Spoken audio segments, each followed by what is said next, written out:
Today's New American Standard Bible reading for January the 19th is Genesis chapter 44, 45, and Matthew chapter 14, verses 1 through 21. Genesis chapter 44. Then he commanded his house steward, saying, Fill the men's sacks with food, as much as they can carry, and put each man's money in the mouth of his sack. Put my cup, the silver cup, in the mouth of the sack of the youngest, and his money for the grain. And he did as Joseph had told him. As soon as it was light, the men were sent away, they with their donkeys. They had just gone out of the city, and were not far off, when Joseph said to his house steward, Up, follow the men, and when you overtake them, say to them, Why have you repaid evil for good? Is not this the one from which my Lord drinks, and which he indeed uses for divination? You have done wrong in doing this. So I overtook them, and spoke these words to them. They said to him, Why does my Lord speak such words as these? Far be it from your servants to do such a thing. Behold, the money which we found in the mouth of our sacks we have brought back to you from the land of Canaan. How then could we steal silver or gold from your Lord's house? With whomever of your servants it is found, let him die, and we also will be my Lord's slaves. So he said, Now let it also be according to your words. He with whom it is found shall be my slave, and the rest of you shall be innocent. Then they heard each man lowered his sack to the ground, and each man opened his sack. He searched, beginning with the oldest and ending with the youngest, and the cup was found in Benjamin's sack. Then they tore the clothes, and when each man loaded his donkey, they returned to the city. When Judah and his brothers came to Joseph's house, he was still there, and they fell to the ground before him. Joseph said to them, What is this deed that you have done? Do you not know that such a man as I can indeed practice divination? So Judah said, What can we say to my Lord? What can we speak? And how can we justify ourselves? God has found out the iniquity of your servants. Behold, we are my Lord's slaves, both we and the one in whose possession the cup has been found. But he said, Far be it from me to do this. The man in whose possession the cup has been found, he shall be my slave. But as for you, go up in peace to your father. Then Judah approached him and said, O my Lord, may your servant please speak a word in my Lord's ears, and do not be angry with your servant, for you are equal to Pharaoh. My Lord asked his servant, saying, Have you a father or a brother? We said to my Lord, We have an old father, and a little child of his old age. Now his brother is dead, so he alone is left of his mother, and his father loves him. Then you said to your servants, Bring him down to me, that I may set my eyes on him. But we said to my Lord, The lad cannot leave his father, for if he should leave his father would die. You said to your servants, However, unless your youngest brother comes down with you, you will not see my face again. Thus it came about when we went up to your servant, my father. We told him the words of my Lord. Our father said, Go back, buy us a little food. But we said, We cannot go down. If our youngest brother is with us, then we will go down, for we cannot see the man's face unless our youngest brother is with us. Your servant, my father, said to us, You know that my wife bore me 2 sons, and the one went out from me. And I said, Surely he is torn in pieces, and I have not seen him since. If you take this one also from me, and harm befalls him, you will bring my gray hair down to Sheol in sorrow. Now therefore, when I come to your servant, my father, and the lad is not with us, since his life is bound up in the lad's life, When he sees that the lad is not with us, he will die. Thus your servants will bring the gray hair of your servant our father down to Sheol in sorrow. For your servant became surety for the lad to my father, saying, if I do not bring him back to you, then let me bear the blame before my father forever. Now, therefore, please let your servant remain instead of the lad, a slave to my Lord, and let the lad go up with his brothers. For how shall I go up to my father if the lad is not with me, for fear that I see the evil that would overtake my father? Genesis chapter 45. Then Joseph could not control himself before all those who stood by him, and he cried, have everyone go out from me. So there was no man with him when Joseph made himself known to his brothers. He wept so loudly that the Egyptians heard it, and the household of Pharaoh heard it. Then Joseph said to his brothers, I am Joseph. Is my father still alive? But his brothers could not answer him, for they were dismayed at his presence. Then Joseph said to his brothers, please come closer to me. And they came closer, and he said, I am your brother Joseph, whom you sold into Egypt.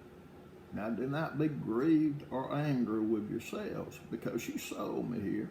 For God sent me before you to preserve life. For the famine has been in the land these 2 years, and there are still 5 years in which there will be neither plowing nor harvesting.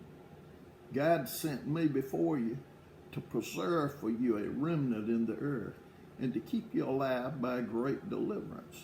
Now therefore, it was not you who sent me here, but God. And he has made me a father to Pharaoh, and lord of all his household, and ruler over all the land of Egypt. Hurry and go up to my father and say to him, thus says your son Joseph, God has made me lord of all Egypt. Come down to me, do not delay. You shall live in the land of Goshen, and you shall be near me, you and your children and your children's children, and your flocks and your herds and all that you have. There I will also provide for you, for there are still 5 years of famine to come, and you and your household and all that you would have would be impoverished. Behold, your eyes see, and the eyes of my brother Benjamin see, that it is my mouth which is speaking to you. Now you must tell my father of all my splendor in Egypt, and all that you have seen, and you must hurry and bring my father down here. Then he fell on his brother Benjamin's neck and wept, and Benjamin wept on his neck.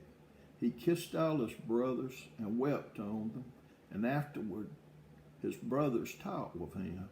Now when the news was heard in Pharaoh's house that Joseph's brothers had come, it pleased Pharaoh and his servants. Then Pharaoh said to Joseph, say to your brothers, do this, load your beast and go to the land of Canaan, and take your father and your households, and come to me, and I will give you the best of the land of Egypt, and you will eat the fat of the land. Now you are ordered, do this, take wagons from the land of Egypt for your little ones and for your wives, and bring your father and come. Do not concern yourself with your goods, for the best of all the land of Egypt is yours. Then the sons of Israel did so, and Joseph gave them wagons according to the command of Pharaoh, and gave them provisions for the journey.